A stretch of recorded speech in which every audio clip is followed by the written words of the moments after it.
guys, so I'm here today to film a review for you on the Beauty Blender. I was trying to look for reviews for this before I bought it and they were kind of few and far between. So this is going to be a review, a demo, and how I clean the Beauty Blender because that's what I want to know about it and that's what I'm sure you want to know about it too.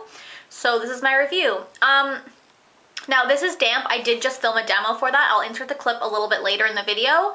So this is the size of it when it's damp. When it's smaller, when you purchase it, it's a lot smaller, but it probably doubles, maybe even triples in size once you wet it. So it doesn't really matter what size it is when it's small, when it's dry, because nobody ever uses it when it's dry anyways. So I bought this for $26 Canadian at Sephora. I believe it's $20 American at Sephora if you're in the States. But I have seen this on Camera Ready Cosmetics for a 2-pack for $26.86, which is a great deal. And I will probably end up purchasing that at some point in the future. I'm just going to start off by saying that I love my Beauty Blender. I have raved about it, so this is a rave, but I also can see the downfalls of it and can see how some people can see that it's a little bit of a waste of money, but I'll get to that. Let's start with the good stuff. So this is what it looks like. This is what I call the bum and the tip. I tend to use the bum to kind of pat foundation all over my face, and the tip is just good to get into places like around your nose and around your eyes. I think it's great. I love that you use this wet. I think the fact that you use it wet is kind of like its secret weapon.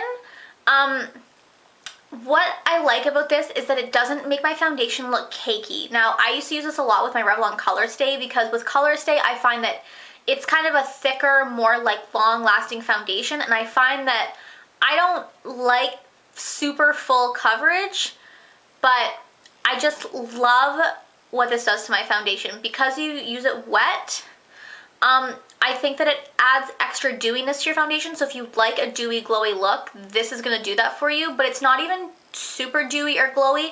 It's just natural looking. It keeps your skin from looking super matte or super cakey, and the wetness helps keep the cakiness and the heaviness of the foundation down and just makes it look natural.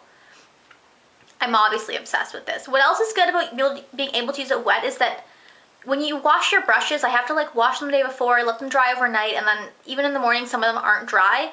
This I can wash and then use. I wash it, I rinse it, and then I use it. So if I forget, oh my god, I have lipstick on my teeth. Embarrassing. But if I forget to wash this at night, like I left this with Color Stay in it for like 3 days. It was gross. If I forget to wash this at night, I can just wash it in the morning quickly after I brush my teeth, and then it's good to go. So this is fantastic. Don't ever use it dry. I'm just going to straight up put it out there. You need to use it wet always. The wetness is, like I said, its secret ingredient. Or secret ingredient. It's secret weapon, I guess. And basically that's the pro, is that it makes my face look fantastic. Like, while I've been talking to you, I've been sitting here staring in my mirror, and like it really does give a flawless glow. Just makes my skin look flawless. It doesn't look like I'm wearing a lot of foundation. It just kind of looks natural. And that's what I love about it, and that's what's so great about this. What else is good is that when you use a brush, you get brush streaks. I don't care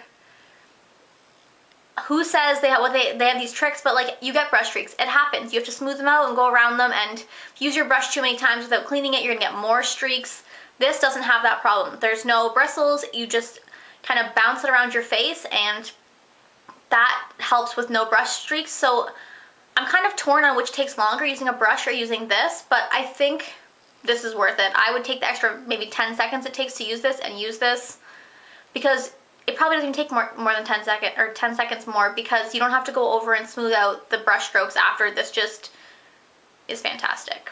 Now, the con is the price. I'm not gonna lie, $26 for a little piece of foam is kind of ridiculous, and I totally understand that. If you can't afford it, you can't afford it, and I get that. If I was you, I'd maybe try using one of those like sponges wet to apply your foundation, like those little makeup sponges. It might have slightly the same appeal.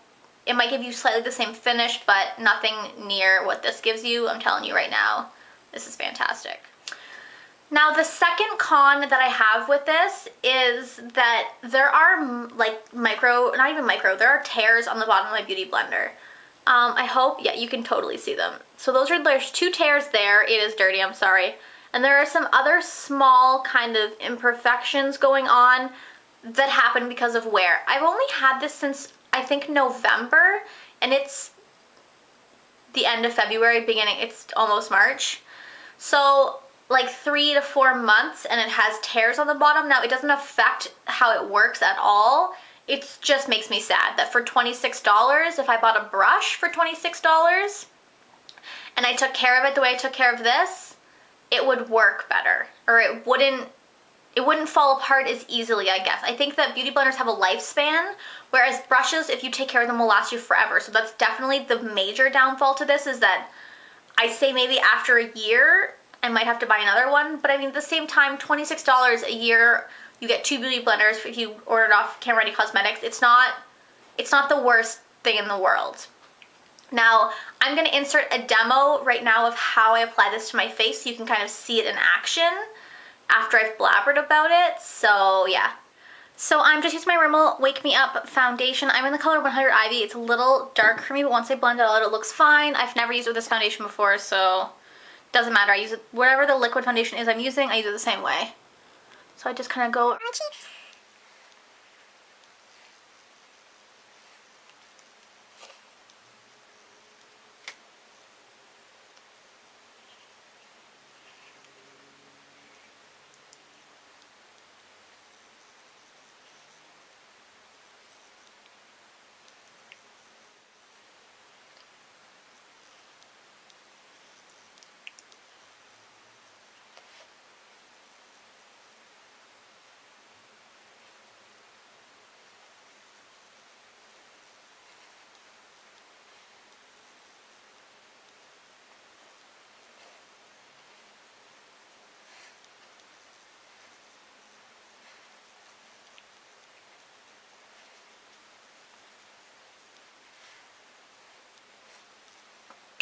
Okay, so that's how I apply it. You can see it's super easy. It doesn't like impact the way your foundation works. Your foundation's still super blendable.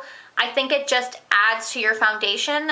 I've used this with Revlon Color Stay, L'Oreal Dream Lumi, Neutrogena Healthy Skin, and my Rimmel Wake Me Up foundation, and they all looked fantastic. I would say basically the more liquid the foundation, the better it will work. Like something like Laura Mercier Silk Cream Foundation, I tried to use it with and it just did nothing because it's such a thick foundation. It just doesn't work as well. I think the liquidness and the water of this just need to like kind of work in cohesion with each other. So like a really liquid foundation will work well with this, but Rimmel Wake Me Up isn't as liquid, but it'll still work really well with this. Like I like the way my face looks today, so that's a plus. So yeah, that is how I put it on and what's up with that. How I clean the Beauty Blender is very simple. I just clean it the way I clean everything else. I don't think you need to buy the Beauty Blender soap or whatever. That just seems like a waste of money. I just use shampoo like everything else. Like I told you, I left this with Revlon Color Stay in it for like a week by accident. Not even by accident. I was lazy and didn't clean it straight up. And my like secret weapon for cleaning brushes is olive oil. Now if you put too much olive oil in your brush, it will stay in your brush. You're gonna have to really rinse your brush out, but nothing gets stuck in foundation out of my Beauty Blender better than olive oil. Put a little bit of olive oil in and you kind of put it under the water, rinse it out, and it like comes out in like grossness because oil and water don't mix. It's gross. But yeah, I used that the other day and it got my Beauty Blender spotless. And then I just used some shampoo for some extra conditioning to get everything out. But if you're cleaning it regularly, you won't have that problem. It's just because I was lazy and there was like you'll see the like that kind of brown spot on the bottom of your Beauty Blender will stay there, and it can kind of build up. So like maybe every 2 months I'll use olive oil on the bottom just to kind of like deep clean my Beauty Blender, and it's like pink and perfect and just like new. So that's my whole review on the Beauty Blender. I hope you guys enjoyed it. I hope it was useful.